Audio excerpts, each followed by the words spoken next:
नमस्कार आप सभी को।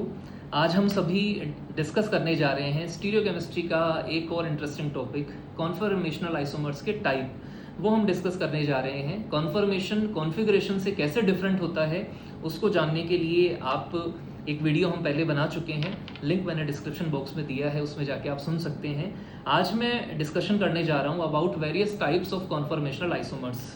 आपने सुना होगा कॉन्फॉर्मेशन यानी संरूपण। जो संरूपी समावेवी होते हैं, कॉन्फॉर्मेशनल आइसोमर्स होते हैं, उनके डिफरेंट टाइप्स हैं। एक एग्जांपल से आपको मैं समझाने की कोशिश करता हूँ। इस मॉलिक्यूल को आप देखिए।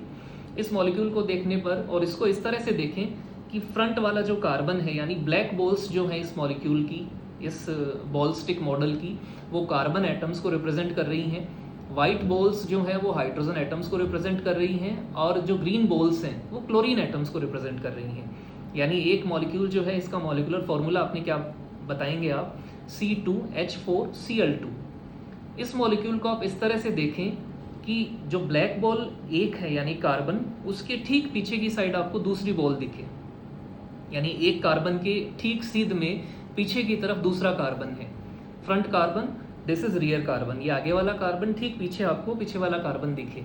अगर आप किसी भी एक कार्बन को, चाहे फ्रंट वाला चाहे रियर वाला, उसको होल्ड करते हुए दूसरे कार्बन के रेफरेंस में उसको घुमाएं, अगर आप, मैंने रियर कार्बन को होल्ड किया है और इसको घुमाया, इसको रोटेट कर दिया, रियर वाले कार्बन को होल्ड करते हुए फ्रंट वाले साइड से।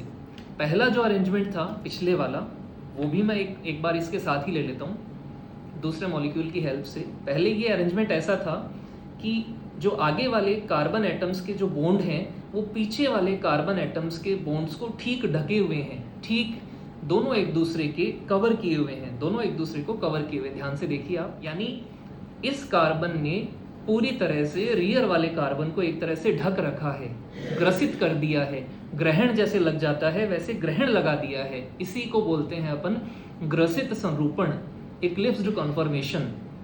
अगर आप इसको ध्यान से देखें, जब हमने इसको रोटेट कर दिया, ये पहले वाला अरेंजमेंट था, मैंने आपको क्या बताया कि आप रियर वाले से होल्ड कर लो, रियर से कर सकते हो चाहे फ्रंट वाले से, और एक कार्बन को होल्ड करते हुए दूसरे को घुमा दिया। अब आप सारे दोनों कार्बन एटम के जो अटैच्ड बॉन्ड्स हैं, सारे बॉन्ड्स को आप देख सकते हो। ध्यान से देखिए आप, सब बॉन्ड्स आपको दिखाई दे रहे होंगे। अगर आप फ्रंट साइड से भी देखेंगे तो आपको आगे वाले कार्बन के तीनों बॉन्ड्स दिख रहे होंगे। ये carbon chlorine bond, carbon hydrogen bond, carbon hydrogen bond. Similarly पीछे वाले कार्बन का ये CCl bond, this CH bond, this CH bond. इस अवस्था को अपन बोलते हैं स्टैगर्ड कन्फर्मेशन, सांतरित संरूपण, स्टैगर्ड कन्फर्मेशन।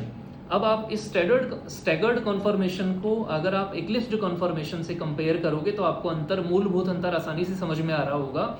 इसमें फ्रंट वाला कार्बन जो है वो रियर वाले कार्बन के सारे बॉन्ड्स को ग्रसित कर देता है, ग्रहण लगा देता है, इक्लिप्स्ड फॉर्म में ये आ जाते हैं। That is why they are known as, this is known as eclipsed conformation and this is staggered conformation. अब एक स्टैगर्ड कन्फर्मेशन की भी, अच्छा एक चीज और याद रखिएगा, इसी को मैं फर्दर रोटेट कर दूं तो आपको एक बार कन्फर्मेशन एक बार वापस आपको मिलेगा। रोटेशन करने पर फिर से आपको एक बार इक्लिप्स्ड कन्फर्मेशन मिला, और अगर इसी को आप एक बार और घुमा दो, फ्रंट वाला जो कार्बन है उसका CCl बॉन्ड रियर वाले कार्बन के CCl बॉन्ड के ठीक ऑपोजिट डायरेक्शन में है। इसको हम बोलते हैं पूर्ण सांतरित संरूपण, फुल्ली स्टैगर्ड कन्फर्मेशन। तो ये बेसिक डिफरेंस है जिनको हम बोलते हैं eclipsed conformation and staggered conformation. और इनके बीच की बहुत सारी अवस्थाएं, थोड़े थोड़े रोटेशन पे जो आ रही है, थोड़े थोड़े रोटेशन पे जो आ रही है, वो भी कॉन्फॉर्मेशनल आइसोमर्स होते हैं। उन सारी फॉर्म को हम बोलते हैं skew conformation. Thank you so much.